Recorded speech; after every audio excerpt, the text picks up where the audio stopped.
Pangako, susundan mo si Jesus. Ako po si Father Fiel Pareha at ito po ang ating segment, ang Daily Devotion, na kung saan tayo po ay magdarasal, magbabasa at magninilay kasama ng salita ng Diyos sa buong taon. Manalangin tayo. Sa ngalan ng Ama, ng Anak at ng Espiritu Santo. Amen. Halina, banal na Espiritu, liwanagan mo ang aming puso at isip nang maunawaan at may sa buhay namin ng iyong salita. Amen. Our Bible passage for the day is from the Gospel of St. Matthew chapter 8, verses 18 to 22, and I read it for you. Now when Jesus saw great crowds around him, he gave orders to go over to the other side. A scribe then approached and said, "Teacher, I will follow you wherever you go." And Jesus said to him, "Foxes have holes and birds of the air have nests, but the Son of Man has nowhere to lay his head." Another of his disciples said to him, "Lord, first let me go and bury my father."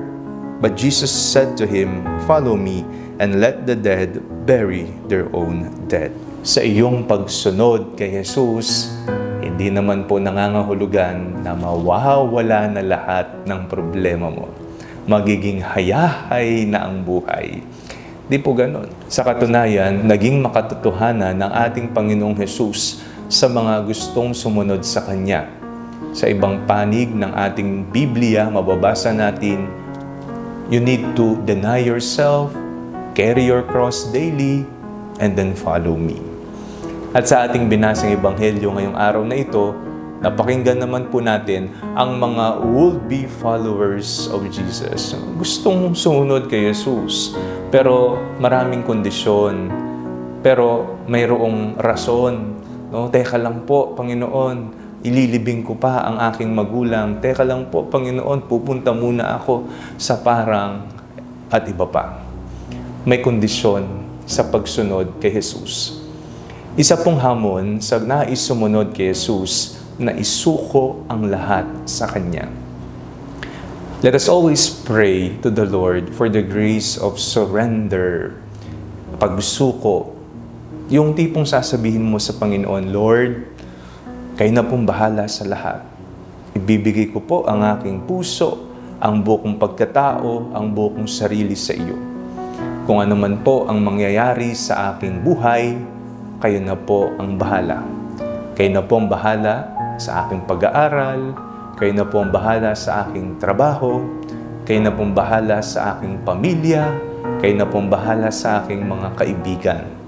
Basta ang aking puso, ang aking buhay ay para sa iyo lamang." Ang totoong tagasunod ni Kristo ay marunong sumuko sa Kanyang banal na kalooban. Ang pagsunod kay Jesus ay nangangahulugang may mga pagsubok pa rin na nariyan, pero magiging magaang at malalampasan natin sapagkat alam natin kasama natin ang Panginoon. Kaya tatagan mo ang iyong puso, tatagan ang iyong loob, at sumunod ng buong buo.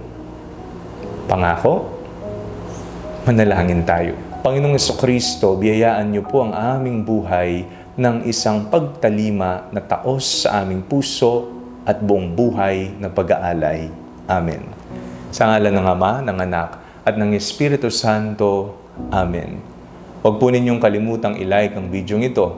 Mag-comment po kayo and share it with your family and friends. Ang Panalangin Bago Matulog ay may sariling Facebook page na po. Huwag niyo pong kakalimutang mag-like at mag-follow dito, and do not forget to subscribe to our YouTube channel. I-click niyo lamang po ang link na nasa description ng video ito, o kaya naman po just search Father Fiel Pareha. At kung nais niyo pong maging updated sa ating pagpapahayag, you can join our broadcast channel dito po sa ating Facebook page. God bless you po.